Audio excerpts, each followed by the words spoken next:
Well, good morning, everybody, or a good afternoon, or a good night for some of you. My name is Patrice Pellerin. As you can see, it's a little bit French, and I do have to apologize for my accent to start with. And if ever, because of my accent and because of the fact that I tend to put some H's where they don't belong and forget some where they should be, if for that reason, it's because of my accent, some part of a lecture or things don't make sense. So please, you can submit questions and I will answer them to make sure that everything I say is clear for everybody. As for the questions, like we said, they're welcome anytime. We have sometimes reserved, so we're going to go through a 45 minutes, 50 minutes presentation, and we have some time reserved at the end to answer those questions. We may also, if it makes more sense with the questions, I may just answer that questions right away. I've been in practice for 20 years now as an orthodontist, and the reason I'm going to talk to you about clear braces is because in 1998 I have decided that my practice will be what we can call an all-aesthetic practice, meaning that we are using aesthetic appliances on, let's say, 100% of the cases we start. Maybe some little exceptions, and we'll go through those exceptions during lecture. And I was always, from the beginning, starting to find a way of doing more aesthetic treatment for the adults. And in '98, we decided, well, why only the adults? Because why the teenager or others are not allowed to have something nice. So on that note, we want our practice to be healthy. So we want our team to be happy. So what does that mean? It means that we want to work less if possible. That's practice health. If we can work less and be even more profitable, who would be concerned or who wouldn't like that? And basically, as orthodontists and professional, we do want to achieve successful results and repeatedly, and has to be constant. And we also know that those results are maybe different from the patient's point of view and from the doctor and team's point of view.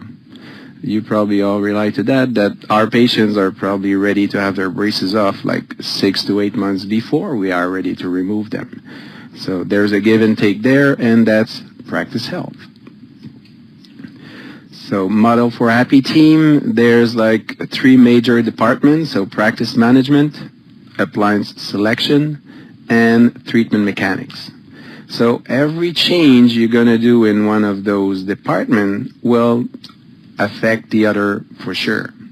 So let's say for appliance selection, you decide that you're going to do lingual. If you do lingual, probably your treatment mechanics won't be the same. Like if you have to open a space with your labial appliances, most of the time you will use a coil, open coil or something like that. That's not the way to open spaces in the lingual. We're going to use stop on the wire. So your treatment mechanics may differ a little bit depending on the appliance selection you're going to have. And if we stay with that lingual appliance example, practice management will be different. Like, of course, at the beginning, your appointment will be a little longer. We're working from the back. And if appointments are longer, affects the schedule. Maybe those patients that want to pay the premium to have those lingual appliances not visible would like to be seen in a closed room instead of a big bay area, because they don't want anybody to know they have braces. So that, again, affects your practice management. And yes, all department thinks that they always have the worst job, right? And it's just sad that I can't see you smiling at the moment. It would be so nice, but we're not. So I can see that people are just coming in. So practice management, if we keep going there, there's your mission and vision. And if you do not have a mission and a vision for your practice, I encourage you to do so. And if you do have one, sometimes we do have to revise that. Doesn't mean that my vision 20 years ago is totally the same today. It's going to change. The mission vision may be influenced by the niche. What is it that you want to do? Like I did decide to turn full aesthetic, using only aesthetic material or appliances. Yours could be different. Could be to offer valet parking because where you are. Could be to use only lingual. All different. So the niche will probably go with your mission vision. Location may affect both of the first one. So where are you for your office? I'm in Lachine, like I told you before, which is a suburb west of Montreal, small town of probably 27,000 people. And there's a lot of people around in Montreal and in the area. So what is it that I can do different so people can still come in my office to see services that I offer that nobody else offer or not like we offer them? So my location will probably guide me to find my niche. From there, I need a marketing plan. So I need to have an idea where I'm going, and my team need to know that vision or that idea, and we need to all work for the same thing. So then your staff, your team is very important through that. Training your team will give you a winning team, and it's the most important thing. And again, we'll show you give you some example on that. And tracking. So whatever you're doing, you have to track, because if you can't measure it, it just doesn't exist. So there's a word missing there, sorry, but it says that if you can't measure it, it doesn't exist. So for some reason we had a problem with the typo, but you know that you have to track whatever you're doing. Mission is the highest goal, inherent duties from a function, a profession, or an activity, and the attribute social role that comes with it. The mission of our office is to help our clients establish for themselves dental orthodontic objectives, to surpass the limits and barrier of orthodontics as defined today, to give them the best possible care available in a stimulating, effective, efficient, and profitable environment for everybody. So that's the mission of our office. So you have the mission, and we go to the vision. This one. A vision is a way of seeing, conceiving, and understanding something. Our vision is to work in a stimulating and favorable environment for learning, is to be a good listener to the need of our patients and good communicator, offer elite service, again, whatever elite service may mean for you, build a stable team, be exclusive, innovate, and be extremely financially profitable. So there's no harm with that. So more satisfaction from our work is, it's always nice to receive those little cards of patient where they did appreciate the treatment they had and the appliance they had, and they appreciate everything. And those little cards sometimes, like you can see here, will say that you have completely changed my life. Not only do we change their smile, but for some it will change all the aspects of their life because we did give them a nicer smile, more confidence. The board. So if you do or if you don't have a board in your waiting room, my little story is that when we moved the office, that board spent a couple of months with an S in the basement. And when the board is in the waiting room, we were receiving tons of cards from patients thanking us and sending pictures like you can see there. Those are the two sons that I've treated, and the mom sent us a picture of their sons while traveling to Spain, and she says, that's what you did, the nice smile you did to my sons. This little lady there was chosen to be in a magazine, and she sent us her photo from the magazine from the shooting. So it's kind of nice. But the story behind that is that when the board was in the waiting room in the other office, we were receiving tons of cards. And when it spent a couple of months in the basement, for some reason we were not receiving as many cards. The patient, your patient will, if they see that, then you will notice them in front of a board reading those little cards, and that will encourage them to send you also a little note. Sometimes they would like to do it, but they're not sure. Is it cheesy? Should I do it? And they will probably just avoid. But if you see all the other cards, they will most of the time send it. So when we put that board back on the waiting room, all of a sudden the number of cards we were receiving was just increasing. So how bizarre, right? The environment we work in, like I said, needs to be stimulating and favorable for learning. So that's the office. We want to be good listener to the need of our patients and good communicator. So as you can see, the little arrow pointing mom. So we do not encourage parents to come in the treatment room, but we do not discourage them. So we try not to have any chair or certainly nothing comfortable in the treatment room for them to stay, because we have a comfortable waiting room. But if I need to talk to them or if they have any questions for them, they're always, and they know they're always more than welcome, because we want that communication between us and them to be perfect. Same communication applied to your chairside hygienist, that it's mandatory in Quebec that we have hygienists working at the chair. But we want that communication to be also perfect between me and them. So basically, if we go, because the patient and their parents will definitely see that we know where we're going with that. But basically, what do I want when I come to that chair? I want the treatment ending date visible. I want to make sure that I know when is that treatment finishing. Are we early in treatment? Are we late in treatment? I need to know that, because that may influence, and that will influence what I'm going to decide for that treatment, for that visit today, and also when is it that we're see them back. So what is today's visit planned for? Because every time we see them, we write what will be the next appointment. So for us in French, PRV will be their next appointment. So what is the next appointment for? But is it what we're going to do today? Because as you all know, sometimes the teats don't necessarily go where we would like them to go. And that's why we're orthodontists, and we have to reassess every single time what happened and what can I do different today so it's going to go better. And best option, better idea. So basically, and you can see under like discussion with the chair side and me, so I want the chair side that works with me to challenge me a little bit. So I want them to understand the mechanic. So what are we going to do today? You were supposed to put, let's say, a 1725 night-eye wire. And I want them to tell me, well, with the rotation of that tooth, I think we should stay with that kind of wire or whatever. And then we can have a discussion that I like your idea.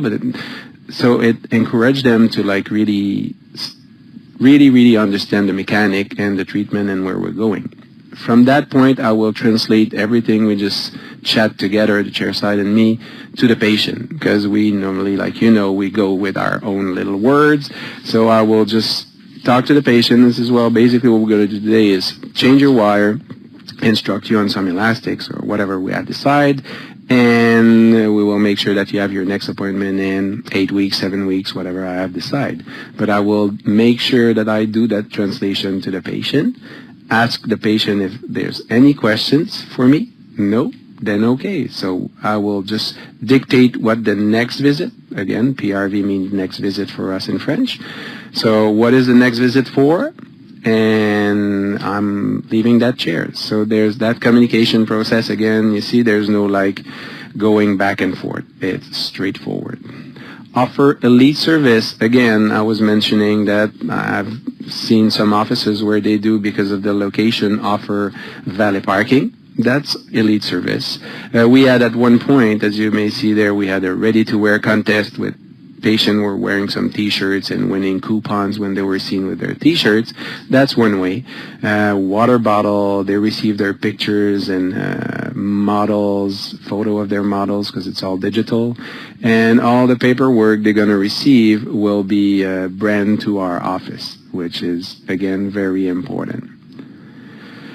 Water bottle, we did change, so those are the label from our water bottle. So we have water bottle that they can take from the office, and it just says basically that the clear solution is us, and it has to be bilingual because we're in Quebec, and there's no problem for being late, my friend, and because we had a question, and if at one point we're not still in the technical, so it's good, but don't worry. So those are the label again. So that's one way we have found to makes our office visible and offer water, and why not benefit from the fact that our name can be on that. Offer elite service may also means that you will send before and after photos at the end of your treatment. So probably most of you do that. And most of you, I don't know when you do it, but I will just tell you a little story. So our patients are normally, we can say hot, like they're going to talk a lot about your office for 10 days, and there's 2 times in their treatment when they're going to do that. You probably know those 2 times. First one being when they're going to get their braces. So yes, the next couple of days their teeth are sore a little bit, but also they're so happy that it finally starts, so they're going to talk a lot about your office. So we have 10 days at bonding appointment when they're going to be very hot, and it's good publicity for us because they're going to talk a lot about our office. There's another 10 days because we said there's 2 visits when they're going to talk a lot, or 2 times when they're going to talk a lot about your office. And the second one, as you know, is when we're going to remove those braces. So if when you remove the braces, you take photos and you just send them right away before and after photo of their smile, the result, they are already talking a lot about your office. So we did try to basically buy another 10 days. So what we do is at the bonding appointment, removal of braces, we do take photo, but we do not send the before and after. We do our first retention control 3 months after the bonding. And at that visit, normally if there was some inflammation of the gums at the bonding, it's a little bit better. So we take a photo there. And in the week following that visit, 3 months after, we then now send the before and after. So when they receive that 3 months after the bonding, there's another 10 days for sure that they're going to show those photos to everybody, and being out again for another 10 days to talk about your practice. So you just bought yourself an extra 10 days. We also it's so funny that we saw one patient, because the office has a Facebook, and we saw one patient who did put that composite of photo as her, I'm sorry because I'm not too good in computer, but as her photo for her Facebook site. So that was her before and after. So how powerful is that she wanted to show that to everybody. Be exclusive. So that's the waiting room of the office. So of course we want to make sure that when the patient is sitting in the waiting room, they basically know what's waiting for them. So they know that they're in for braces, and probably by seeing the big poster, you know that they expect to have clarity or some kind of aesthetic appliance. You don't want to have anything on your wall or on your desk that are not professional or tooth related. So you don't want anything that has to do with trips in the islands or a snowmobile if you're in Canada or things like that. You want to stay in your field of area, and they have to basically know that that's what they're coming for. And anywhere in the office where we have that little game area, again, there's a big poster with clarity brackets, because that's what we do, and that's what we want them to understand that's the case. Same is true for your consultation room. So leave in your consultation room only the things you use, because we do receive tons of Typodont and all kinds of stuff from all the companies, and we tend to just put it in the consultation room, but patients don't know what's going on, and we are there to clarify their mind, and they know what's the problem and what we can use. So just display what you're using. You're doing Incognito, you're doing Invisalign, you're using clear braces, whatever you're using, display it, but no more than that. Innovate. I don't know if you can all see that second upper left lateral. So you can see a small bracket, but with the right collar dot, so meaning we have a right torque and angulation, and I probably was able to put it at the LA point because of the size of it. So I'll show you a little later how we can do that with Clarity braces. And then you can tie it in. Be financially extremely profitable. We're still in the vision of my office. So basically that green zone there is your profit or your saving capacity. So how can you increase that zone? So there's basically two ways of increasing that zone. The first one would be to lower your expense. It's one way to go, but you have to be very careful doing this. The other way would be to just increase your gross by seeing more patients, by being more effective, by many, many means. This is the difference in percentage in the increment of the dental supply versus the gross revenue. So basically the lighter column you see are the increment in cost of the dental in percentage of the dental supply that we are buying for the office, and you have ranging from year 94 to 2007. And the darker column is the increment in gross revenue.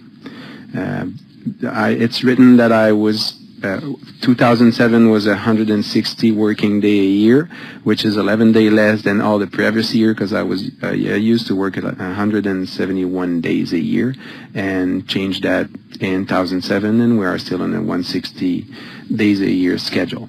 But what I want you to notice is that those columns may increase quite a bit, but you want that darker one to increase. And I was saying in 1998, we did change for a full aesthetic practice. So of course you say, well, your dental supply will increase quite a bit because those brackets are more expensive. I don't mind if the cost of my supply increase if my gross increase even more. So, and when you see big difference like that, it's probably just the time we did our big buying for our brackets. So probably we didn't buy in 2000, and early 2001 we probably ran out of braces and didn't have to buy a lot. But if you combine both, you can see that every single year the increment in gross revenue is way more than the increment in dental supply. So which is the important part. Do you mind spending $1 if you're to make $2? No. So what is the impact of the cost of your appliance on your practice compared to what is the impact of the cost of each visit? So if you do take, like, let's say not as expensive or cheaper appliances, you save a little bit. But if those appliances just bring you one more visit because of breakage, because of not as efficient, and so do you then really do a saving?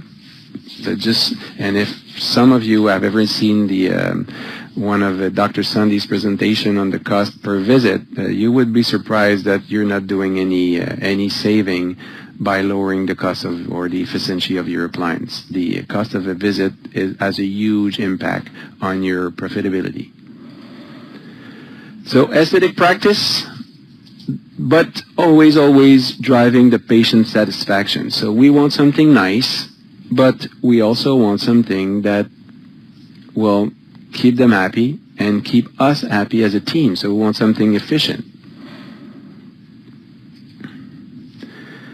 And the website, or the site www.archwire.com, so it's a website where every month they're going to ask questions to general public on orthodontic. And in October, and sorry I don't remember the year that was asked, but the question was, what is the #1 most important thing your orthodontist can provide to you? Sadly, I cannot ask you your answer, but most probably in those answers you would have like healthy smile, nice appliances, a short treatment, and no pain, and they're all good. But what is it really that they want? They want time to listen to my concern, which is #1, like 39%. So they want to make sure that we're going to listen to them. And they also want an efficient and friendly staff. So what were we talking about before? We were saying that trained staff, or if you train, will be a winning staff. So it's very important. And if they're trained and if they know what you're talking about, what is the mission of the office, definitely they will be more friendly, or at least appear more friendly, because they know all the answers. So that's what the patient wants. That little picture of a car is just to bring you to a point where our business is so different. How many people go in a car dealership not wanting to buy a car? Probably none. Okay, they may want to go just see, but the survey proved that, like, if you go into a garage, like, chances are that in the next, like, 2 months you're gonna buy a new car. So, but how many patients come in our office, and when you ask them what they do there, oh, my dentist sent me to see you, but I don't want any braces. Yeah, but I'm an orthodontist, that's what I do. And you come in and you don't want braces. So we have kind of a weird business that way. And most patients want what?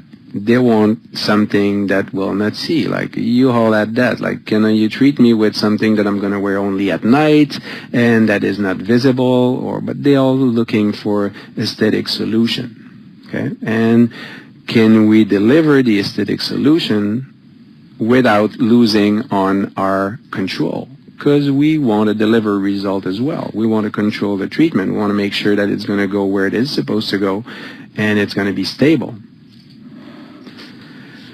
Why should you use clear braces on the full arch and not only from cuspid to cuspid? Good question. From the Journal of Prosthodontic, Dr. Tijan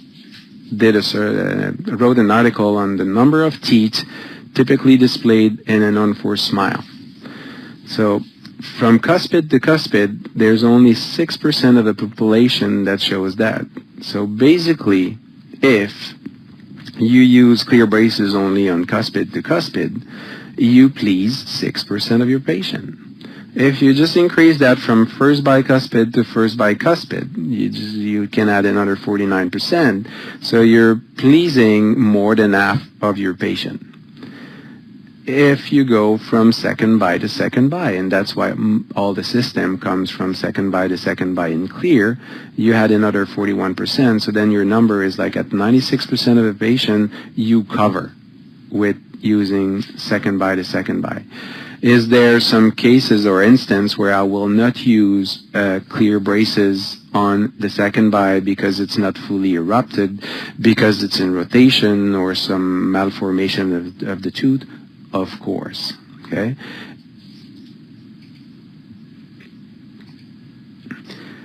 From there, and I told you before, if you can't measure it, it doesn't exist. So we did a post-treatment survey. So after finishing their treatment, we were asking the patient about their experience, so because we want to know. From the GCO study 2005, still say that 80% of our case start originate from general practitioner referral or from our patient parents. After a while, it's like harder to, like after 20 years in practice, you have treated so many people that it gets a little harder to separate who talk about the coming to see us first. Is it a friend or is it the dentist? I'm in a small community. A lot of them have the same dentist. But you still have to track that. But basically, we want to know if our patients are happy. Would they refer to our practice? And does the fact that we use clear braces makes a difference? So the demographic of my practice is the average patient age is 20. Most common one being 16. 21% of our cases are adults. The GCO study of 2005 says that the average practice has 19% of adults. We probably have a little more because of the fact that we're using clear braces only. So if adults want to consult and they know that you're going to offer a clear solution because that's the only thing you're doing, chances are that they will probably book a consultation at your appointment, at your cabinet first. They want to see you first because they know they won't have to ask or argue for a clear solution. That's what you're doing, something aesthetic. 41% of our patients are male, 59% are female, and from that same GCO study, 59% of the practice is female, so we're right on target with that. So first question is, how satisfied are you with your treatment? So 72% said they were very satisfied, 25% said they were satisfied, and 2% were indifferent. So basically, 98% of the respondents were at least satisfied with their treatment, which is good. If a friend asks you about our office, would you recommend our office? 98% said yes, so which is very good. They're not only satisfied, but they're willing to recommend us too, so which is a great thing. What were your attitude and satisfaction toward braces change if you had to get all metal braces instead of clear one? That's where it's really important to take a big note. 57 would left satisfied. We all know that 57 we can control with an efficient staff, with a little bit of violin playing and being nice, and you can still keep them quite happy with the fact that they don't have clear braces. So that's not a big deal. Feel the same, 32%, even easier, but that number is strong, like 10% not wanting braces. So basically 10% would not accept treatment at all if you don't offer a clear solution. So for you, what is the value of losing 10% of your starts? Can we afford it? That's a huge question. So in summary, it is very important to track the patient satisfaction and their willingness to recommend your practice. Because if not, you want to know why. What is it? What can I change so they're going to be willing to refer? Not all patients are created equal when it comes to referral, so that's why it's very important to track it. And we can say that offering an aesthetic solution is critical to enhance the satisfaction level of your office, because are you willing or can you lose 10% of your starts? Branding. So you have to brand your practice. What do you do differently? How and why will they remember you? What comes to mind when they think about your office? It asks all those questions. You need an answer. If you don't know the answer of all those questions, you have to sit with your staff and say, okay, what as a team are we doing and what do we want to do different? Take Starbucks for instance. So Starbucks set out to be a different kind of company, one that not only celebrates coffee and the rich tradition of it, but that also brought a feeling of connection. Okay? It's different. And Starbucks had a mission. So their mission was to inspire and nurture the human spirit. One person, one cup, and one neighborhood at a time. So see, even those big companies, that's how it starts. I'm too small, I have a small practice. No, it's a business, and we have to treat it as so. We are orthodontists. We're not trained for business. We're trained to move teeth. But we have to think of the way businesses think. Now, on the do's and don'ts of using clear braces. So probably if I ask you what is the most reason why people stay away from clear braces will be, well, but we cannot use it at the lower arch because of deep bite. And we all agree on that the ceramic should not contact the incisal edge of our upper teeth because we're going to wear or damage the upper teeth. So we have to be very careful with that. So on the picture you have on your screen, you probably think that the first photo is like with that severe deep bite. That's probably the perfect case to put lower clear braces. And then you all laugh. No, it's not. Like, it's way too deep. But you can still do it. One way of managing that case, what I did is put the upper braces on and level and align the arch. And once level and aligned, we had space to put the lower braces in. And then you just add your lower braces and keep your treatment. So, which is good, but on that note, some people, but I do not want to make the treatment longer while waiting to open the bite before bonding the lower. So how can you address that? How can you do both arches at the same time? So if we take Laurence, which is, again, deep bite, class 2, excessive overjet and overbite, almost palatal contact of the lower incisor. So that's another case where you would say, well, using clear braces at the lower would probably not be a good idea. Her panoramic x-ray doesn't show anything special. We see the wisdom teeth and everything else looks good, roots looks good. Her cephalometrics will just tell us the same thing. So we have an excessive overjet and overbite, class 2. Still quite a good profile. Lower lips is probably just proclined a little bit or forward a little bit because of a lip trapping with the upper incisor. And we did use clear braces on the upper and lower. I want to point out to you the first molar on one side and second molar on the other side. So we did put some bite opener. So that's one way you can address both arches at the same time, is by opening the bite. To open the bite, we use the Transbond Plus Light Cure Bend Adhesive. And you want to use something similar or that product, but you do not want to use any composite, Transbond XT, Transbond LR, because all those composite, chances are, will be harder than the enamel of the teeth, and you can damage some teeth. We know that the Transbond Plus Light Cure Bend Adhesive is softer than enamel. So yes, it will wear away a bit with time, but the bite correction will get on. So at one point, you don't even need them anymore. So even if they wear slowly, your bite is correcting. So they don't need to be as big for the time of your treatment. And so that's what you want to use to open the bite. As for the position, we'll see that in a moment. So where to place it, and yes, there's a need to adjust it. That is very, very important. So first of all, you will identify the first contact or interference. So again, the reason we put those bite opener is to avoid any contact of the lower braces, with the upper teeth. So first one touching was that second lower right bicuspid. Once we identified the teeth touching, we use what is called the elastic guard. So the elastic guard is the same elastic that 3M sells, but as you can see that little gray thing, there's a little bumper or guard on top of it, which is approximately 1 millimeter. So that's just enough to open your bite so you can add your Transbond Plus Light Cure adhesive. So we identify the contact. On the tooth where there's a contact, we're going to put the elastic guard. Then we're going to put the Transbond. Ask the patient to close, because there's no problem. The patient closing will just stop on the elastic guard, and we will light cure the Transbond. And after that, you need to adjust it.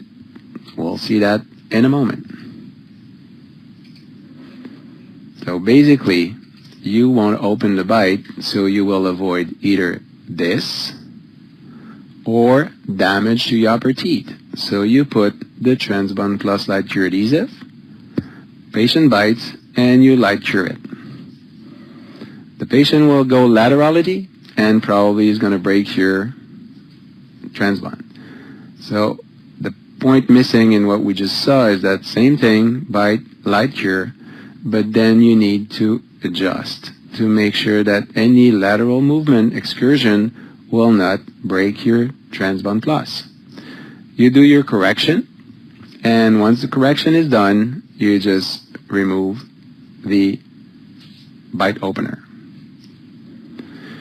So basically, when the patient bites, it's going to create a depression in your bite opener.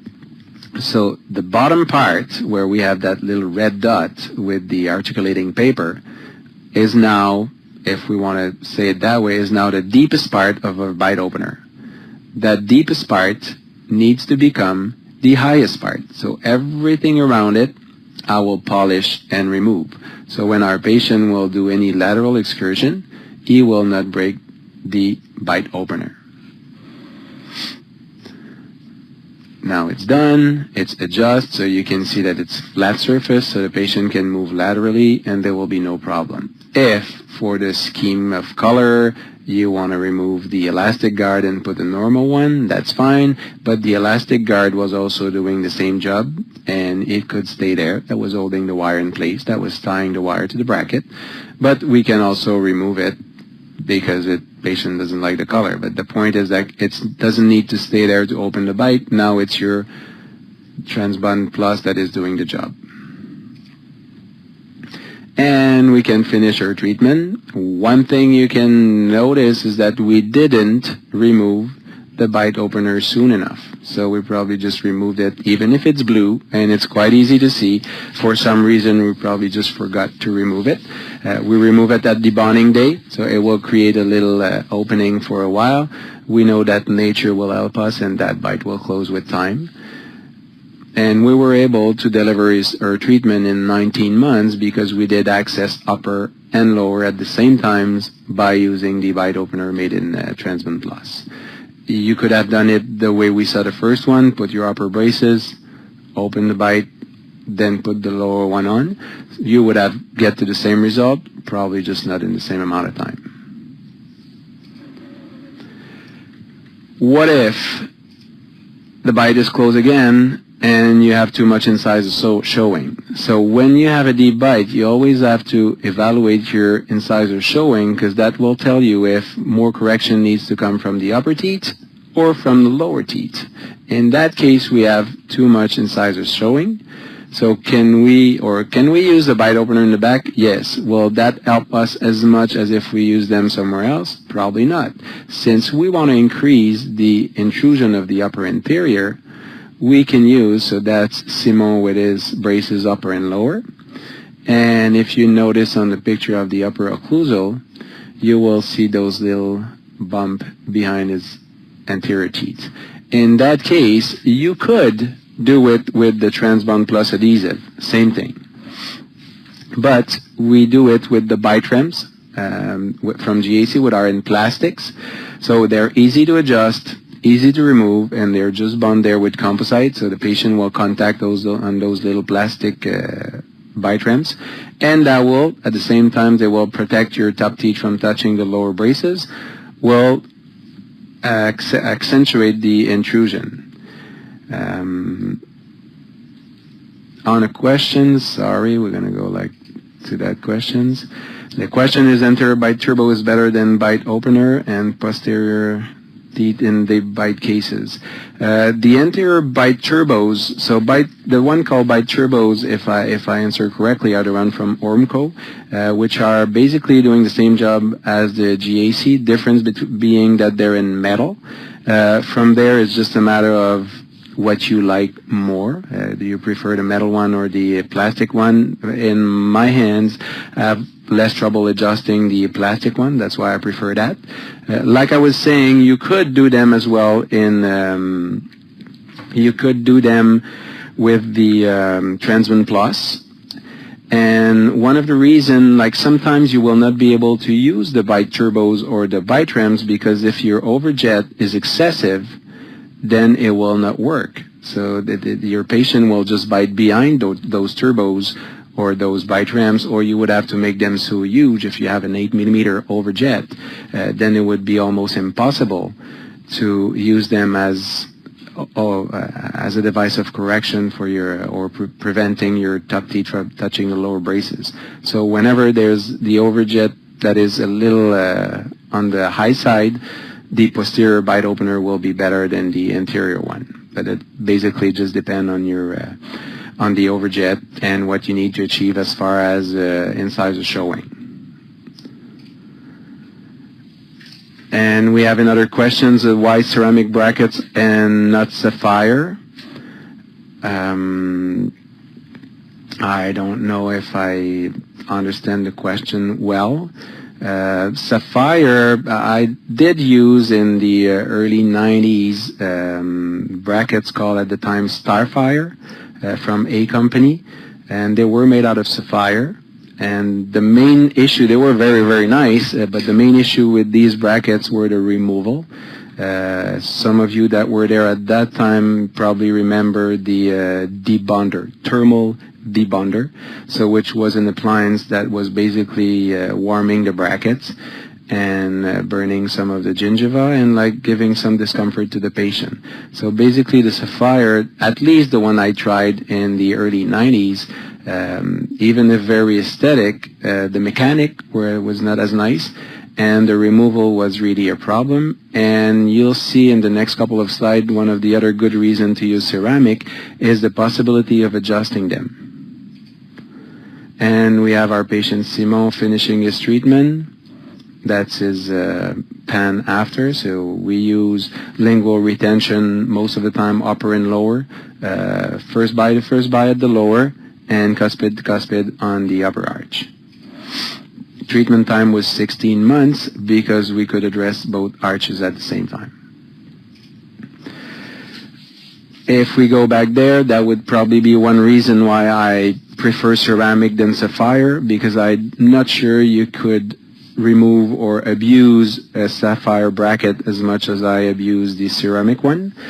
So if you notice, there's only the mesial tie wing of that cuspid that is touching the upper cuspid. So you could just put bite opener, posterior or anterior, or why not just do a small adjustment on that bracket and still being able to tie it. And when you want to tie it, I would recommend that you use a metal tie or a Teflon tie. So basically what I did is that the tie wing that was in the way, I reduce with a diamond burr with a lot of water. The reason to use a lot of water is to avoid heating the ceramic, then melting the composite. Once the tie wing is modified and it's not in the bite anymore, you have to recreate the tie wing because you have no tie wing area, under tie wing area where you could ligate. Again, I'm going to use a diamond burr, Periodes one, and again with a lot of water, avoiding any warming of the ceramic.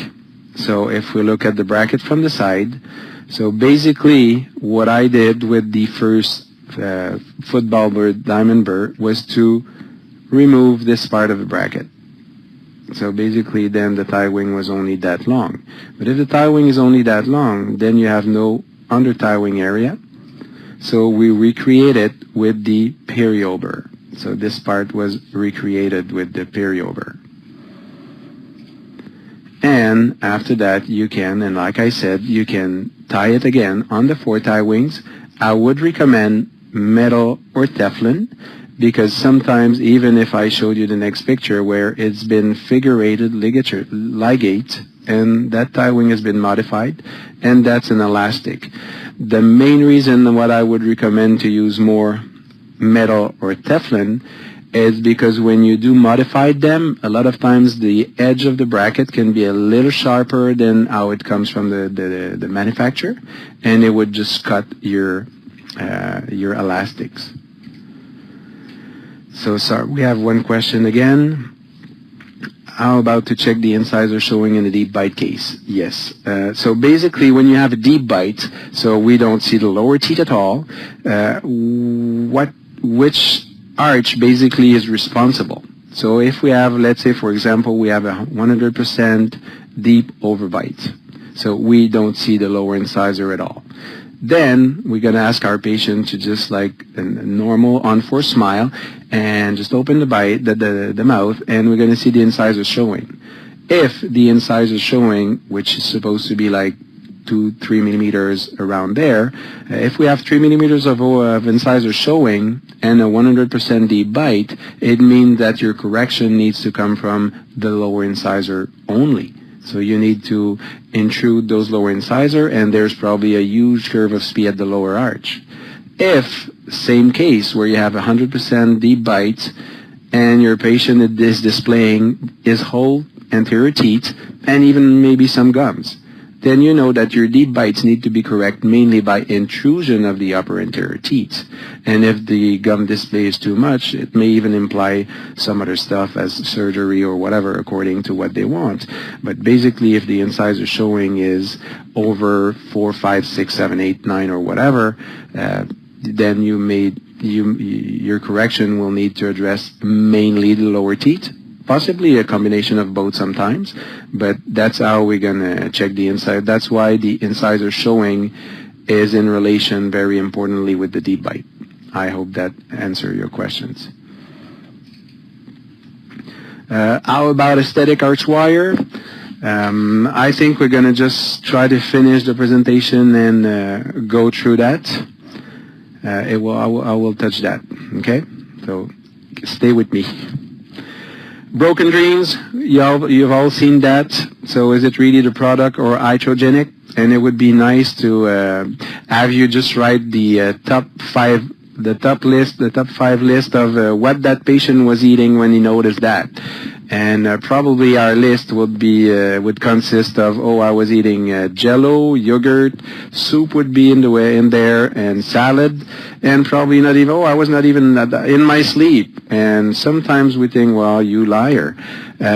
Probably it's true, and probably also that patient was eating almonds for the last 2 months. We don't know. One thing I want to show you is we definitely don't want it to be iatrogenic. We don't want to be the one creating microfracture in the ceramic, and at one point it's going to break if they bite something a little hard. Okay, so things to avoid when you ligate metal clear bracket. Whenever you're going to do a metal ligature, a Teflon ligature, or a Kobayashi hook, we all tie that, and we call that the pigtail. I don't know if it's how you call it, but if ever you see that pigtail starting to turn on itself, sadly, it's already too late. It means that you had put a lot of pressure and you are compressing your tie wings together. It won't break now, but you're creating microfracture. And if you do change your arch wire, I don't know how many times, every single time you're going to do that and you over twist, creating microfracture.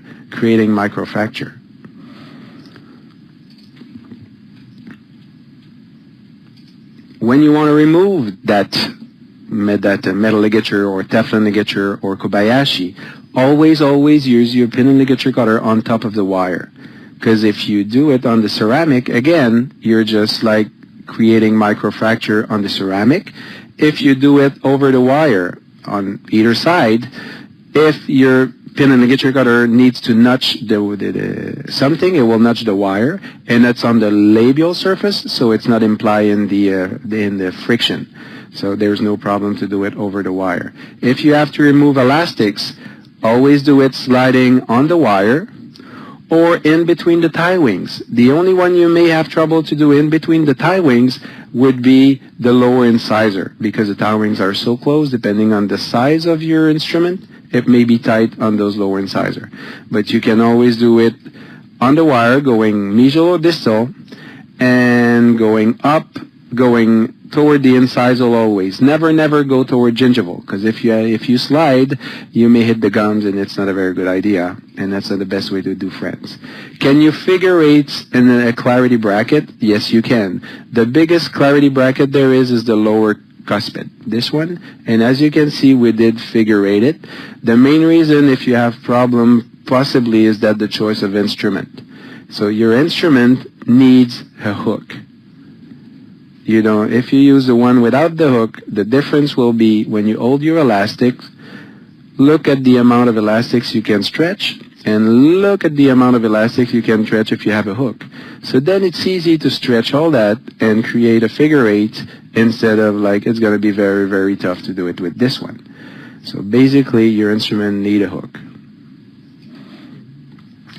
I showed you at first when I said innovate, like the laterals, I talked about the small lateral. So apologize to 3M, so this is corporately incorrect. So that's not the recommendation of the manufacturer. That's what I do with that bracket. And if we just like, again, I don't know if Sapphire bracket can accept all that abuse.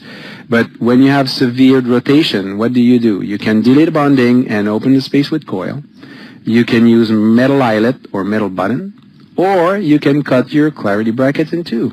So basically, when you have something like that, what do? You can like probably address one tooth with a regular bracket, maybe not even. You can open space, like we said, or you can just take one clarity bracket, cut it in two, and so you have right torque, right angulation, even if I'm an MBT prescription, so there's no angulation on those lower incisor. But you have the right bracket, right torque, right angulation, and you probably can access the LA point as well. And to do so, you just need a sharp pin and ligature cutter. You put it in the narrow section through the center of the bracket, and you cut it. The good news is that the Clarity brackets are pre-serrated, so they're basically made to break when you remove them. So your pin and ligature cutter is not there to cut your ceramic, it's there to cut the metal slot. So that's why I say sharp pin and ligature cutter, because you want to make sure that that metal part will be cut sharply and there will be no edges. So that's as easy as that. So if you have a situation like that you've been waiting for that upper cuspid forever, so what do? You can do the usual way. Is it really aesthetic? Probably not. Or you can self-etch prime, put half a bracket, and you just tie your wire in. So you keep it clear and aesthetic.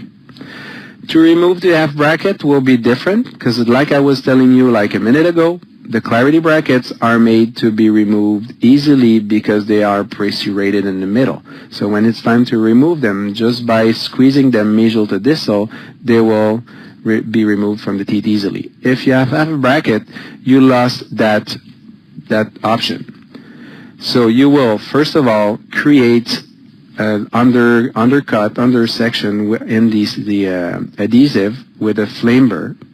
And once that's done, you're going to take a pin and ligature cutter and just squeeze it in the undercut you did. So basically, you're not at the moment removing it mesial to distal, but you're squeezing it to remove it from the incisal to the occlusal.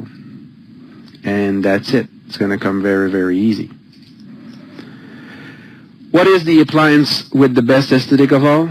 That would be the one that shows only when you want to show it. So that's what your patient wants. Okay? Why back to lingual? Like I said before, I've been practicing for 20 years, so probably like some of you, I did use the lingual in the early 90s, and the lingual that I had to finish my cases on the labial, and from there I said that I would never do lingual again. And as you can see that photo, here I am again. So why back to lingual? Because we have those patients, and if there's one good thing we can say about clear aligner is that they brought in our practice a patient that would never come in if the only option was braces. But those patients sometimes come in with malocclusion that we know can be tough to control with aligners. So that's Mr. Luc, and he had an implant right there.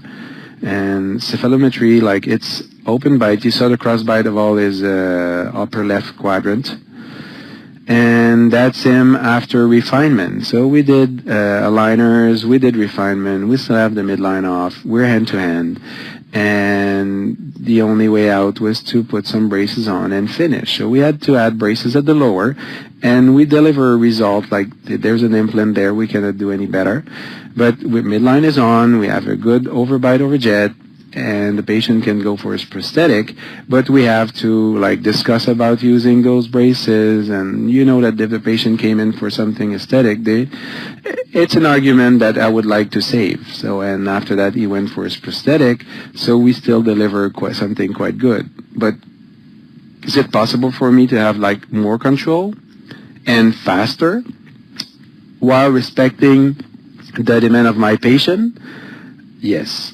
And that's why I'm back to lingual, because now there's an appliance that is totally aesthetic and that will give us, as orthodontists, the same control as when we use labial. Some differences in the way to use it, but it comes with it, and it will probably be part of our second lecture on aesthetic. But why lingual? Because we want to deliver results and we want to listen to our patient. Okay? So don't forget, branding. What do you do differently? How and why will they remember you? And what comes to mind when they think about your office? You really need to have answer for those 3 questions. And from there, you're in for a good treat.